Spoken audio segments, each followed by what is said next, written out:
제46차 비상대책위원회 개회를 선언합니다. 문희상 위원장의 인사 말씀 있겠습니다. 지난 주말 서울, 인천, 경기를 끝으로 전국 17개 시도당 대의원대회 및 합동연설회가 성공적으로 마무리되었습니다.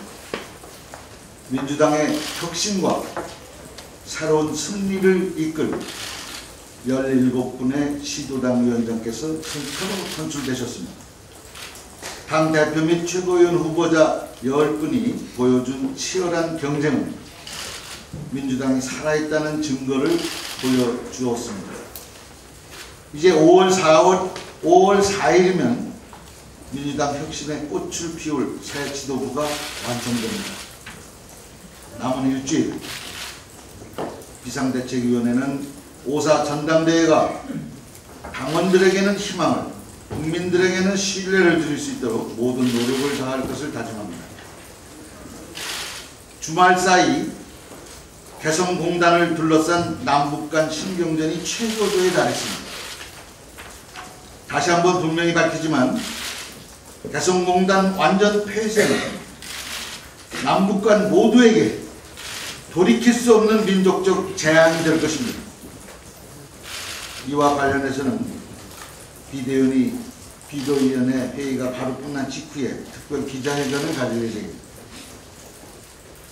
국정원과 경찰의 헌정 파괴, 국기문란 중대범죄를 옹호하는 새누리당의 엄중정부합니다. 국정원 여직원의 인권을 수사하라는 등 새누리당의 주장은 일고의 가치도 없는 궤변일 뿐입니다. 이런 황당한 주장을 계속한다면 새누리당 스스로 진실 은폐의 동조자임을 자인하는 것과 다름없습니다. 새누리당은 민주주의와 헌법 그리고 국민 앞에 부끄러운 줄 알아야 합니다. 이번 사건은 나라의 건강만저 뒤흔들릴 수 있는 중대한 범죄라고 우리는 생각합니다. 현재 검찰이 수사를 진행하고 있습니다. 검찰은 성역 없는 수사로 한 점 의혹도 남겨서는 안 될 것입니다. 그 누구든 또다시 성역을 만든다면 돌이킬 수 없는 국민적 저항에 직면하게 될 것입니다. 민주당은 할 수 있는 모든 방법을 통해서 진실을 밝혀낼 것입니다. 결단코 국가기관에 의한 반역사적 국기문란 행태를 용납지 않을 것임을 분명히 합니다. 이상입니다. 네, 다음은 박기춘 의원의 발언입니다. 네, 위원장께서 말씀해 주셨습니다만 북한 당국이 우리의 개성 공단 정상화 실무회담 제의를 거부함에 따라서 27일부터 우리 측 인력이 철수하기 시작했습니다. 오늘 50명이 마지막으로 귀환할 예정이라고 합니다. 이로써 지난 10년간 남북 평화와 화해 협력의 상징이었던 개성공단이 결국은 문을 닫을 위기에 치닫고 있습니다. 참으로 안타깝습니다. 식자재, 반입까지 막은 북한 정부의 행태를 비판하지 않을 수 없습니다. 또한 북측에 더 이상 끌려다닐 수 없다는 정부 방침을 이해를 합니다만 개성공단은 내일 작은 통일이 이루어지는 것이기 때문에 더욱 안타깝게 합니다. 들을거리는 재봉틀 소리는 희망의 노래였고 북한 근로자에게 나눠줬던 초코파이는 통일의 자양분이었습니다. 지난 10년간 한 땀 한 땀 정성껏 쌓아 올린 공든탑을 이렇게 무너뜨리려서는 안 될 것입니다. 아직 그러나 희망은 있습니다. 대화의 끈을 놓아서는 안 됩니다. 다행히 북한 당국도 개성공단의 완전 폐쇄 여부에 대해서는 언급하지 않고 있습니다. 우리 정부도 공단 정상화를 위해 대화하려는 노력을 포기해서는 안 될 것입니다. 남북 당국 모두 냉각 기간을 갖고 상황을 악화시키는 언행은 자제해야 할 것입니다. 우리 민주당도 개성공단 정상화를 위해서 초당적으로 협력하실 겁니다.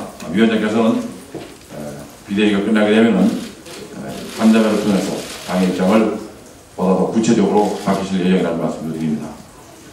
오늘과 내일 국회 본회의에서 법안 처리가 예정되어 있습니다. 우리 민주당은 국민께 약속드린 대로 시급한 경제 민주화 그리고 민생 법안들이 처리되도록 최대한 노력하도록 하겠습니다.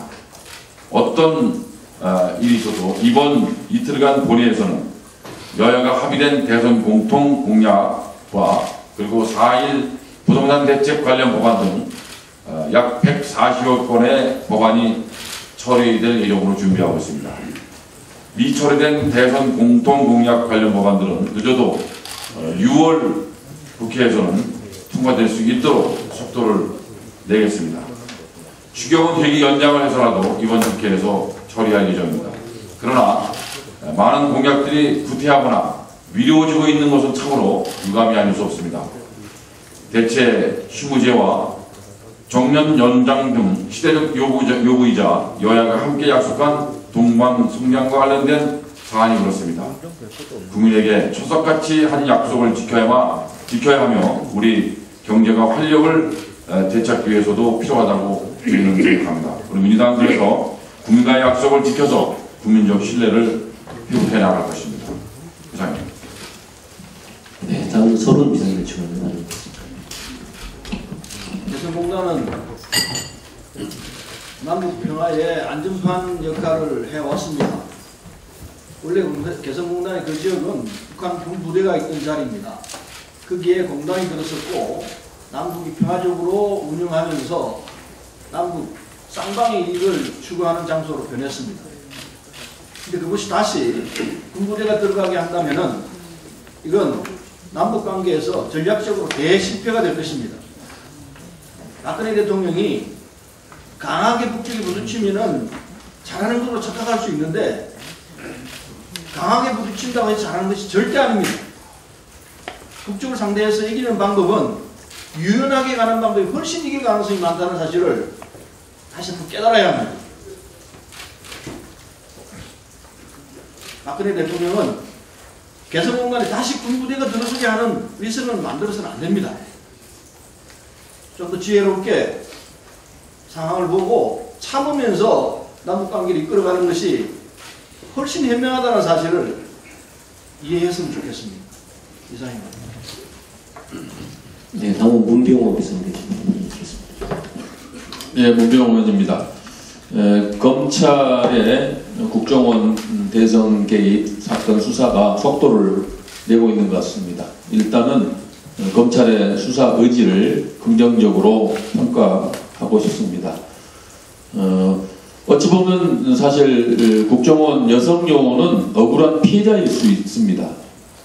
그 국정원 여직원은 상부의 지시에 따라서 본연의 업무를 충실하게 이행했을 뿐입니다. 그런데 어느 날 갑자기 범죄자가 된 것입니다. 한마디로 말해서 지금 수사의 초점은 윗선과 몸통에 맞춰줘야 됩니다. 하급 직원의 행태를 운운해서는 안 됩니다. 검찰은 국정원을 즉각 압수수색하고 원세훈 전 원장과 간부들을 신속하게 소환해서 구속수사 등 사법처리를 해야 될 것입니다. 그리고 나아가서 다시 한번 말씀드리지만은 김용판 전 서울경찰청장에 대한 엄정한 수사가 필요합니다. 대선 직전에 김용판 전 청장은 박근혜 후보를 돕기 위해서 심야에 엉터리 수사 결과 발표를 했습니다. 그것이 얼마나 엉터리였던가는 이번 경찰 수사위에서 명백하게 드러났습니다. 또다시 국가의 권력기관이 정권의 눈치를 보고 대선에 개입하는 작태를 더 이상 용납해서는 안 됩니다. 김용판 전 청장에 대한 엄정한 수사도 함께 촉구합니다. 다음 개성공단에서 간단히 말씀드리겠습니다. 북한 당국이 우리 정부의 대화 제의를 거부한 이유를 납득할 수가 없습니다. 개성공단 문제가 악화된 것은 경제 문제를 정치적으로 접근한 북한 당국의 태도에 1차적인 원인이 있습니다. 북한 당국의 경직되고 비이성적인 태도를 규탄하지 않을 수 없습니다. 그러나 우리 정부의 접근 방법도 아쉽기 짝이 없습니다. 박근혜 정부는 남북 간의 신뢰 부족이 남북관계 악화의 근본 원인이라고 보고 한반도 신뢰 프로세스 추진을 표명했습니다. 올바른 진단이라 많은 기대를 했습니다.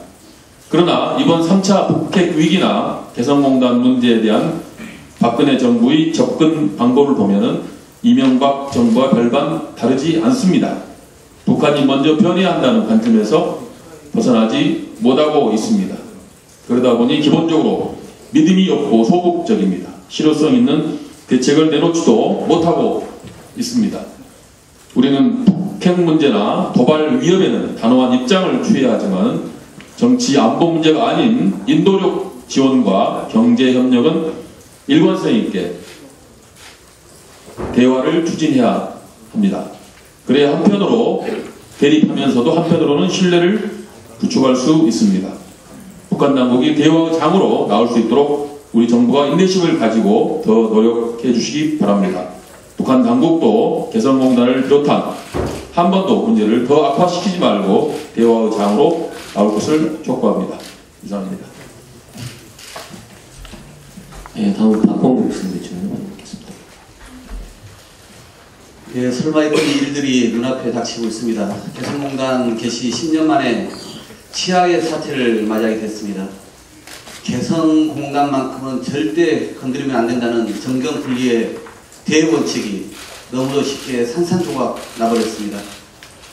이번 잠정 중단 사태의 가장 큰 책임을 북한에게 묻지 않을 수 없습니다. 하지만 책임이 어디에 있든 개성공단 잠정 중단은 남과 북 모두의 패배입니다. 북한은 신뢰를 상실했고 박근혜 정부는 한반도 신뢰 프로세스 동력을 잃게 생겼습니다. 개성공단은 평화 번영의 옥동자입니다. 부부싸움 했다고 없는 자식 취급할 수는 없습니다. 영영 문을 닫을 이 최악의 상황만은 막아야 합니다. 이 사태가 길어지면 길어질수록 폐쇄의 가능성은 높아질 뿐입니다. 남과 북은 개성공단을 놓고 벌이는 이 밀고 당기기 도박을 그만두고 잠정 중단 사태를 최대한 조기에 끝내야 합니다. 박 대통령은 통크게 조건 없는 단서 없는 대화를 다시 한번 제안해 주시고 북한은 이를 즉각 수용해야 합니다. 이것이 어렵다면 최소한 물밑 대화를 통해서라도 상황의 악화를 일단 막아놓고 가야 합니다. 특히 미국 다녀와서 남북 대화를 재개하는 모양새보다 가기 전에 대화의 모멘텀을 만들어놓고 가는 것이 여러모로 외교적 실익이 많고 좋습니다. 대화의 흐름을 열고 주도권을 쥐고 가야 서울 프로세스와 동북아 평화협력 구상에 힘이 실립니다. 박 대통령의 구체적이고 통큰 대화 제의를 촉구드립니다. 추경에 대해 간단히 한 말씀만 드리겠습니다. 이번 추경은 일자리 창출과 민생 안정을 목적으로 편성되었습니다. 그런데 추경 사업 내역을 살펴보고 제가 상임에서 직접 심사해 보니 추경의 요건과 목적에 부합하지 않고 시급성이 떨어진 사업비 편성이 대부분이었습니다. 국회 예결특위에서 조차 세부 사업 220개 중에 3분의 1가량인 71개는 문제가 있는 사업이라고 지적할 정도로 부실투성입니다. 빚내타는 추경인데 도저히 소선 의원의 양심상 추경 심사를 할 수 없는 정도입니다. 정부는 추경의 취지와 목적에 맞게 사업을 다듬고 재조정해 줘야 됩니다. 또한 여야 할 것 없이 국회도 지역구 민원성 쪽지 예산의 구태로부터 벗어나야 합니다. 철저한 심사를 통해서 국민의 세금이 한 푼도 헛되게 낭비되지 않도록 해야 할 것입니다. 이상입니다. 네, 다음 배재정 교수님의 질문을 받겠습니다. 네, 많은 분들께서 개성공단 문제를 말씀하셨습니다만 사안의 심각성 때문에 몇 말씀 드리지 않을 수가 없을 것 같습니다. 개성공단은 남북 경제협력의 모범 사례이기도 했지만 무엇보다 남북한 간 평화의 완충지대로서 정전 상황을 실질적인 평화 상황으로 유지해온 평화 유지시설이었습니다. 개성공단 폐쇄는 어떻게 해서라도 막아야 합니다. 박근혜 대통령이 긴급 외교안보 장관회의에서 북한을 무작정 기다릴 수 없다. 국민들의 희생이 너무 크다고 말씀하셨습니다. 남북 대결과 전쟁 국면으로 인해 받게 될 피해보다 더 큰 피해가 우리 국민에게 있을 수 있겠습니까? 5월 초 대통령께서 미국을 방문하시게 됩니다. 한미 관계부터 동북아 평화 문제까지 폭넓은 대화가 오고 갈 것입니다만 대통령께서는 북미 관계 개선을 통한 북한의 문제 해결을 미국 측에 적극적으로 주문해 주실 것을 당부드립니다.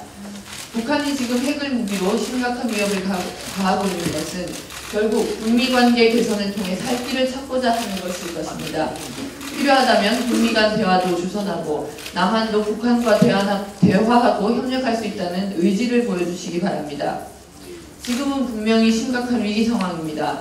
그러나 이 위기를 오히려 기회로 삼아 대화와 협력의 실마리를 만들고 평화 분위기로 전환하는 지혜를 보여주시기 바랍니다. 그것이 바로 대통령께서 공약한 한반도 신뢰 프로세스의 구체적인 모습이 될 것입니다. 오늘 내일 본회의가 있을 예정입니다만 지난주 있었던 첫 번째 박근혜 정부 대정부 질문에 대해서 한 말씀만 드려야 될 것 같습니다. 이번 대정부 질문에서 보여준 총리를 비롯한 국무위원들의 태도는 매우 실망스러웠습니다. 내각이 구성된 지 얼마 되지 않았으니 미흡한 것이 많이 있을 수 있겠습니다. 그러나 정호원 총리는 국정원 정치 개입에 대한 경찰 수사에 대해서 보고받은 바 없고 언론 보도를 통해 알았다고 답을 했습니다. 총리가 주요 국정 현안에 대해서 보고조차 받지 못하고 언론 보도를 통해서 겨우 아는 수준이라면 어떻게 이런 총리를 믿고 우리 국민들이 국정을 맡길 수 있겠습니까? 지금 국무위원들 중에는 도덕성과 업무 능력에 심각한 문제가 있음에도 대통령이 밀어붙여서 임명한 분들이 많이 있습니다. 국민들의 우려가 크다는 것을 다들 잘 알고 있을 것입니다. 앞으로 더 노력하고 잘해야 할 것입니다. 국민의 대표기구인 국회에서도 앞으로는 진정성 있는 모습을 보여주시기 당부드립니다. 이상입니다.